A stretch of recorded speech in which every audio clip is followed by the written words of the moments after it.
우리 다 같이 일어나서 하나님의 말씀 같이 봉독하겠습니다. 베드로후서 1장 그리고 요한일서 4장 20절에서 21절입니다. 우리 서로 앉으면서 이렇게 인사합니다. 예수님 때문에 행복하십시오라고 인사하도록 하겠습니다. 예수님 때문에 행복한 우리 성도님들 되시기를 바라겠습니다. 아멘. 여러분, 한 가지 질문해 볼게요. 지난 한 주간 경건하게 사셨습니까? 아니다는 거예요. 기다린 거예요.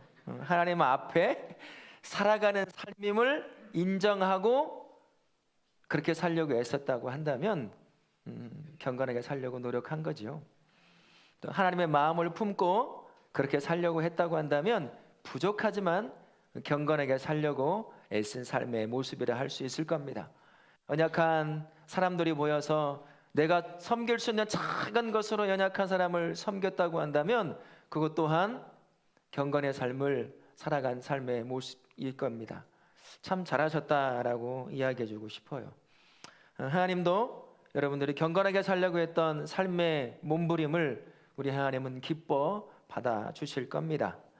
바라기는 우리 다우라교회 모든 성도님들은 저를 포함해서 언제까지나 하나님 앞에 가는 그날까지 경건의 삶을 놓지 않는 그러한 삶을 사시기를 예수님의 이름으로 부탁을 드립니다. 근데 경건의 모습이요, 다른 사람을 섬긴다라고 하는 모습이 하나 있다고 말씀을 드렸죠. 근데 그것만큼 어려운 게 없다는 그런 경험의 말을 좀 해보고 싶습니다. 연약한 자를 섬긴다는 것 어떨까요? 시간을 써야 되죠. 그죠? 마음을 써야 돼요. 지금처럼 마음 고통 당하는 걸 싫어하는 시대에 마음을 써야 되고 시간을 써야 되고 물질을 써야 되는 것이 누군가를 섬긴다고 하는 경건의 한 모습을 살아가는 것일 겁니다. 하지만 내가 누군가를 위해서 시간도 돈도 물질도 감정도 소비해야 된다는 게 참 부담스러운 것은 사실입니다. 때로는 나 혼자 살기도 벅찰 때가 종종 있는데 그것을 넘어서 다른 사람까지도 그렇게 섬겨야 한다는 게 참 부담스럽죠. 그래서 성도가 이 경건의 모습을 쫓아 살아간다고 말을 하면서 이 종교적인 측면의 경건의 모습만 쫓아가려고 하는 부분이 있을 수 있다라는 겁니다.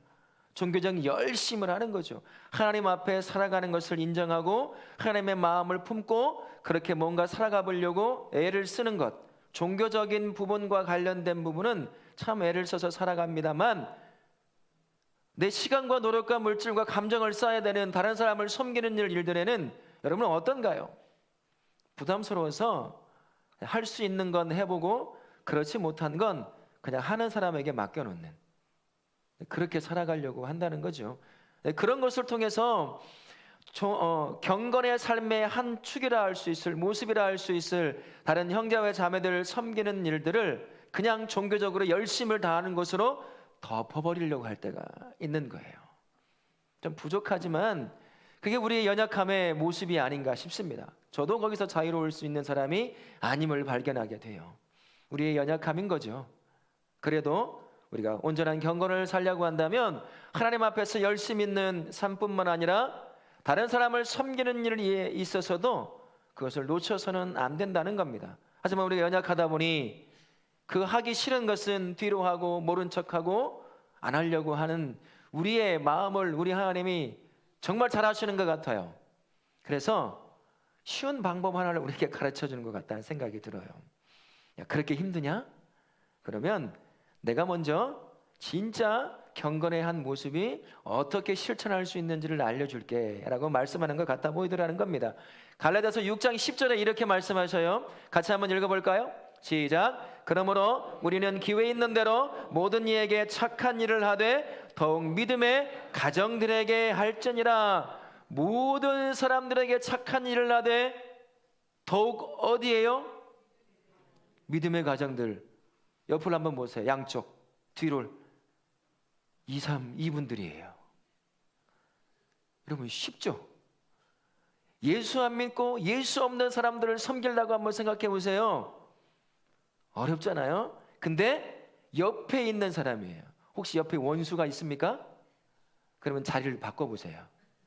그러면 섬길 수 있을 거예요. 하나님께서 말씀하셔요. 야, 너의 연약함을 알아. 섬기라고 하니까 이것 부담스럽고 저것 부담스럽지? 그러면 가장 가까이에 있는 너의 형제와 자매를 먼저 섬겨봐라.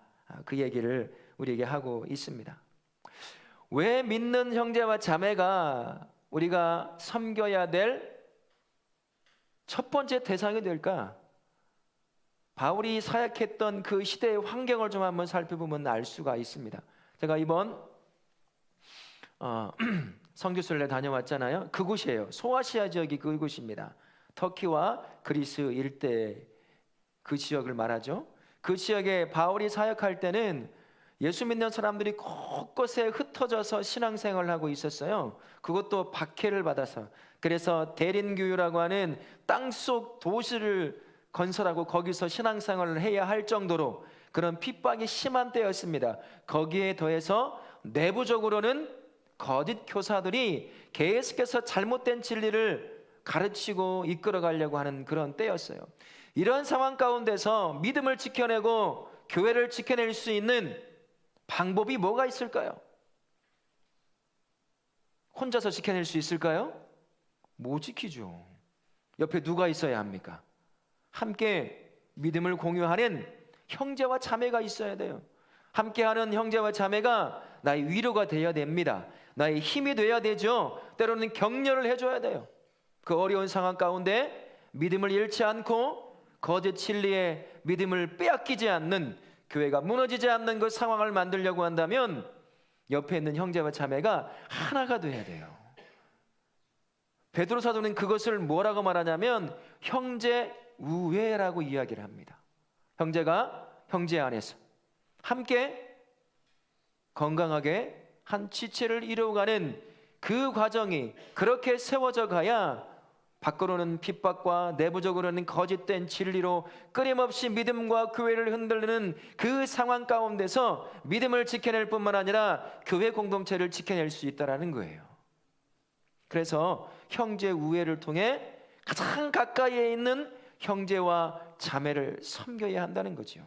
이 형제 우애라고 하는 건요, 내가 누군가를 섬겨서 내 시간과 노력과 물질을 소비하는 것뿐만 아니라 내가 형제 우애 가운데 옆에 있는 형제와 자매를 섬기면 그것은 결국 나에게, 섬겼던 나에게 큰 유익을 가져오게 되는 거예요. 그럼 누가 나를 예수님의 마음으로 품어주고 예수님의 눈으로 나를 바라봐 줄 수 있을까요? 누굴까요? 세상의 사람들일까요? 그들은 우리를 예수님의 눈으로 못 바라봐요.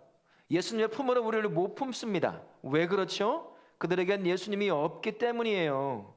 성도가 예수님을 통해 예수님의 눈으로, 예수님의 마음으로 그 예수님의 사랑을 경험했던 그 경험을 가지고 누군가를 똑같이 바라봐주고 똑같이 품을 수 있는 사람, 그 사람은 교회 안에 있어요. 옆을 다시 한번 보세요. 바로 이분이에요. 아닌가요?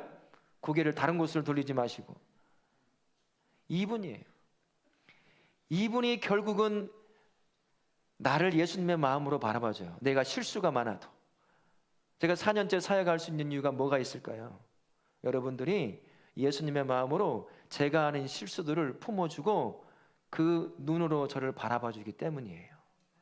그때마다 실수하면 그때마다 찔러댄다고 생각해 보세요. 제가 살아날 수 있을까요?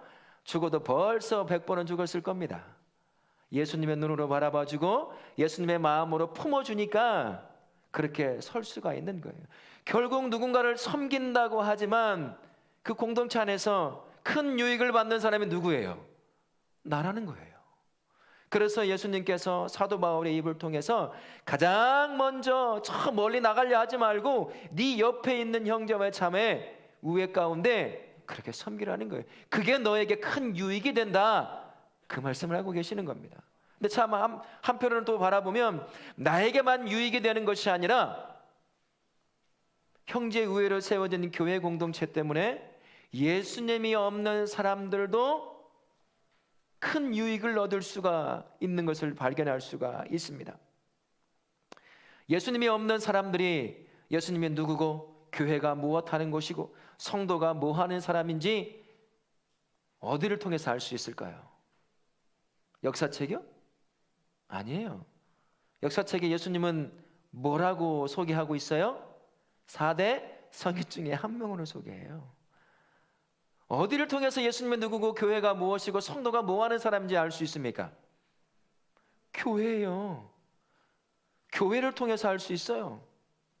형제 우애로 단단하게 연합하여 세워져 가는 그 교회를 통해서 예수님이 누구신지, 성도가 뭐하는 사람인지, 교회가 뭐하는 공동체인지 알 수 있는 거지요.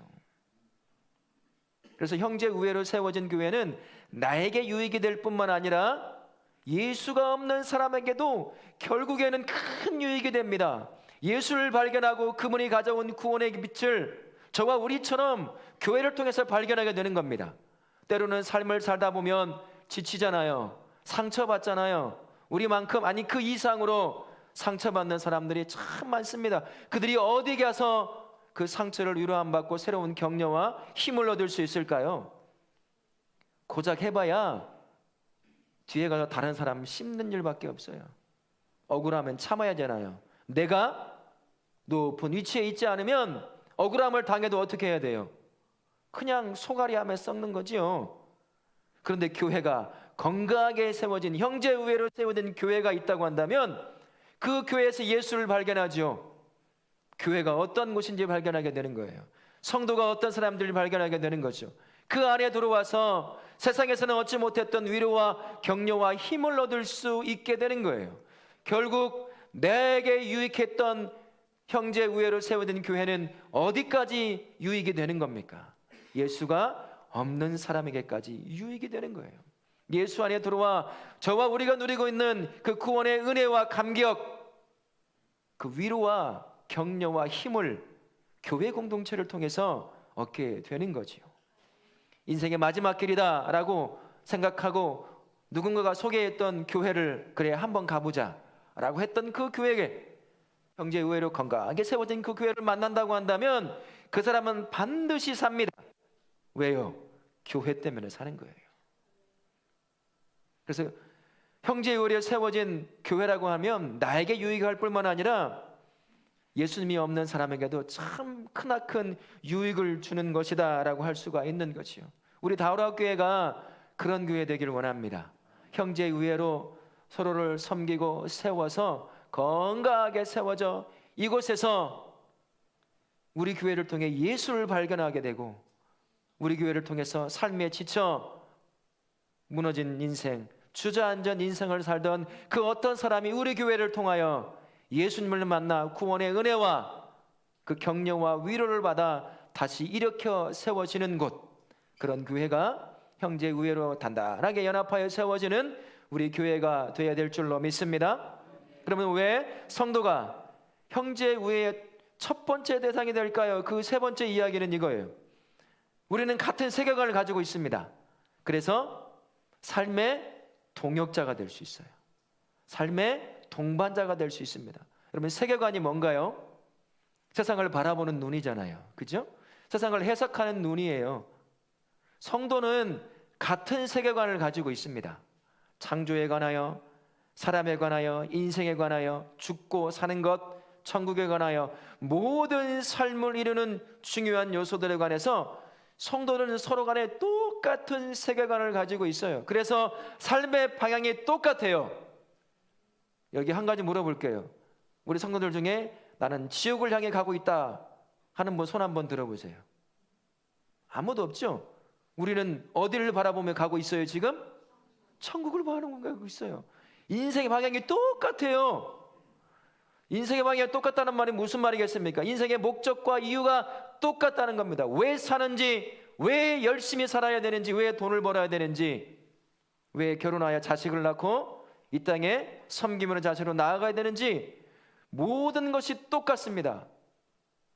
우리의 삶은 궁극적으로 하나님께 큰 영광을 올려드리는 것이고 그분을 영원히 즐거워하는 것이 모든 성도의 똑같은 삶의 이유요 목적이 되는 거예요.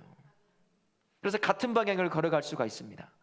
같은 방향을 가다 보면 어떤가요? 이런저런 삶의 문제 만나죠?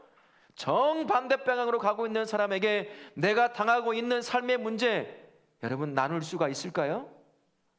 못 나눠요. 제 익산에 제 친구들이 있거든요.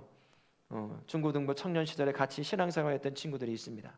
한 명의 친구는 저와 같이 담임 목회를 하고 있는 친구가 있고요. 다른 친구들은 사업, 약사 이런저런 그런 삶으로 살아가는 친구들이 있습니다. 제가 전주에 오니까 만나게 됐어요. 점심을 먹고 이제 커피숍에 가죠. 여러분 남자들도 한 2-3시간 수다 떠는 거 여러분 아셔요? 여자들만 그러지 않아요. 2시간, 3시간 순식간에 갑니다. 근데 그 담임 목회하는 친구와 저는 꿀먹은 벙어리처럼 있을 때가 종종 있어요. 왜 그런 줄 아세요? 세계관이 달라서 그래요. 이 친구들이 이제 뭐 교회 가야지 하면서 안 가는 거예요. 이 친구들의 입에서 나오는 삶의 주제들이 뭘까요? 돈 이야기예요. 사업 이야기입니다. 성공 이야기예요. 건강 이야기예요. 네, 이것들이 가치 없는 이야기라고 말하는 건 아니에요. 1시간, 2시간 내 여러분들이 스타벅스에 앉아서 하는 얘기 똑같이 그 얘기를 하고 있어요. 그러면 그 담임 목회하는 그 친구와 저는요 가만히 듣고 그랬구나 하면서 지나는 거죠. 그 중간에 신앙 얘기 한번 해보세요. 얼마나 서먹한 줄 아세요? 모든 분위기가 깨져버려요. 그러니 참고 있다가 2시간, 3시간 그냥 그랬네 힘들었겠구나 뭐 이러면서 커피 다 마시고 오는 거죠. 세계관이 다르면 삶을 공유할 수가 없어요. 삶을 나눌 수가 없습니다. 내 아픔을 그 친구들한테 얘기해봐야 무슨 위로를 얻겠어요? 무슨 조언을 얻겠습니까? 야, 다 죽여버려? 그런 말이 나오죠. 그러나 교회는 다르다는 거예요. 교회는 세계관이 같아요. 삶의 방향이 같아요. 삶의 목적과 이유가 똑같습니다. 성도는.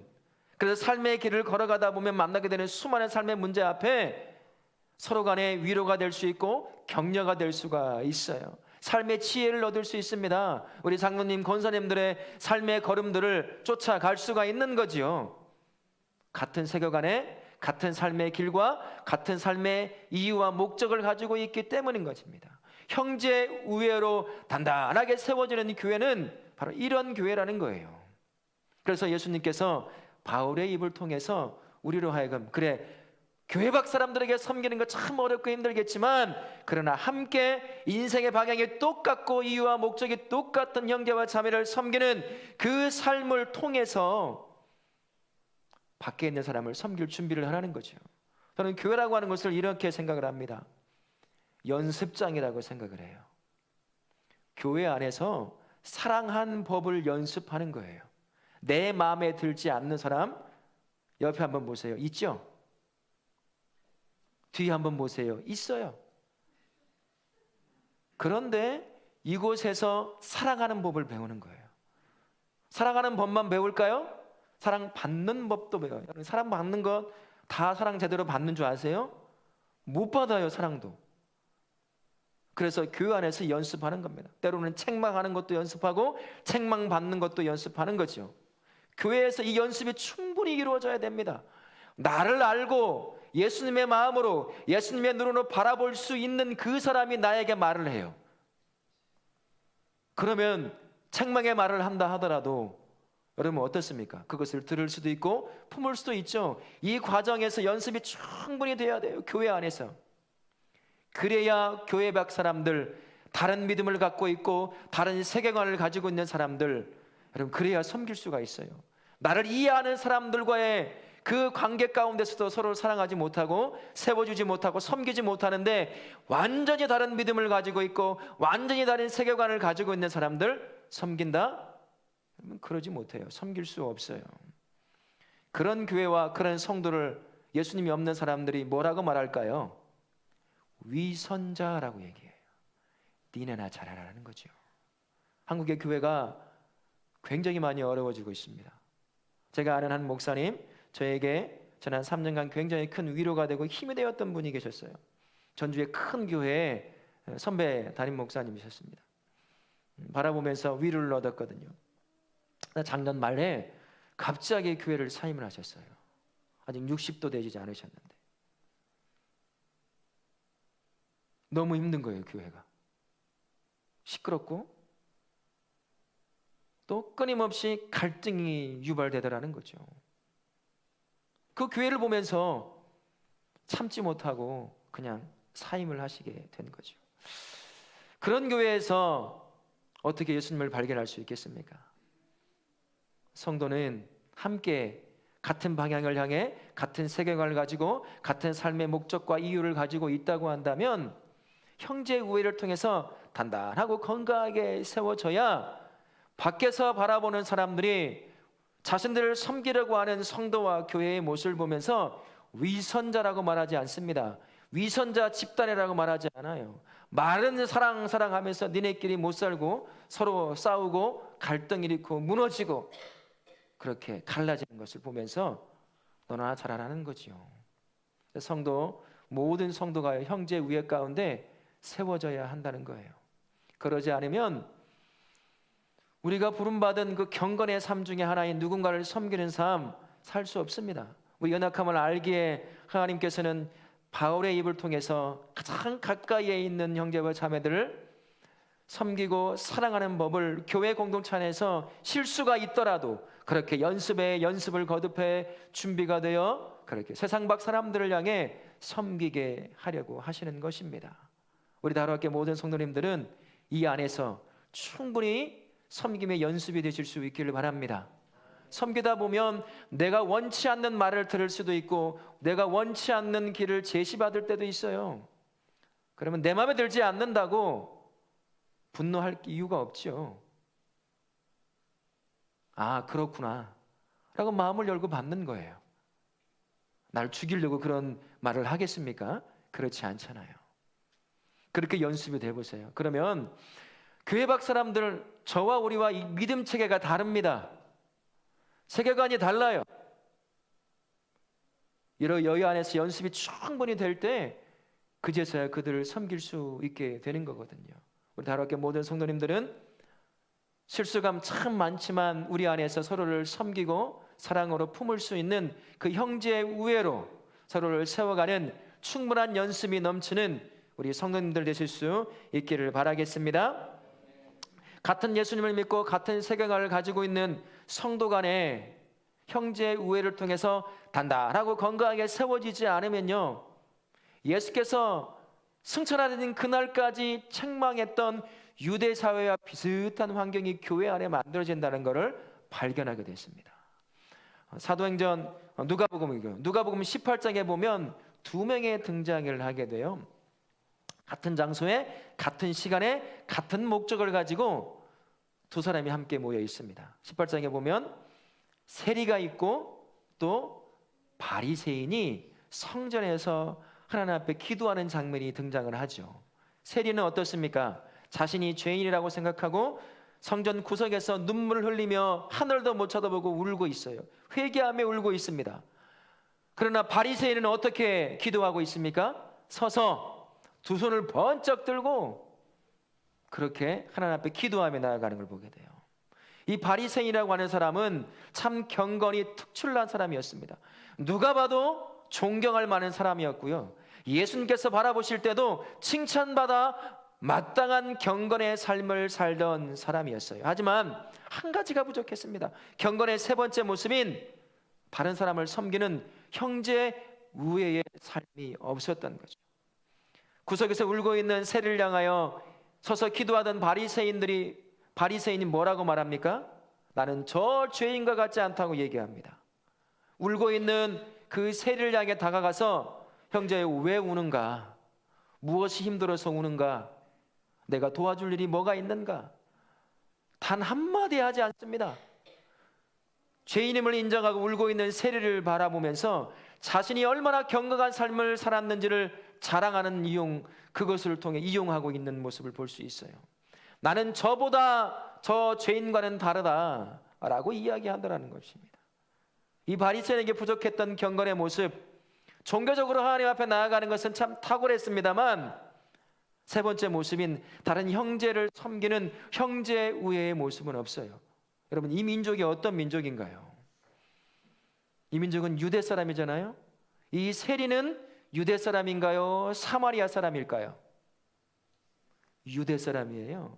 성전 앞에 들어와 기도할 수 있는 사람이 누굴까요? 유대 사람이거든요. 같은 혈통의 같은 선민이에요. 같은 하나님을 섬깁니다. 같은 믿음을 갖고 있어요. 그 어떤 민족보다 독특한 선택받은 민족이 유대 사람들입니다. 그러면 그들 안에 형제 우애가 그 어떤 민족보다도 탁월하게 드러나야 하는 거예요. 하지만 유대 사회는 그러지 않았습니다. 그래서 예수님께서 끊임없이 바리새인들을 대표로 해서 책망을 한 번도 멈춘 일이 없어요. 같은 하나님을 믿고 있는데 형제의 아픔을 돌아보지 않는 거예요. 교회가 그럴 수 있어요.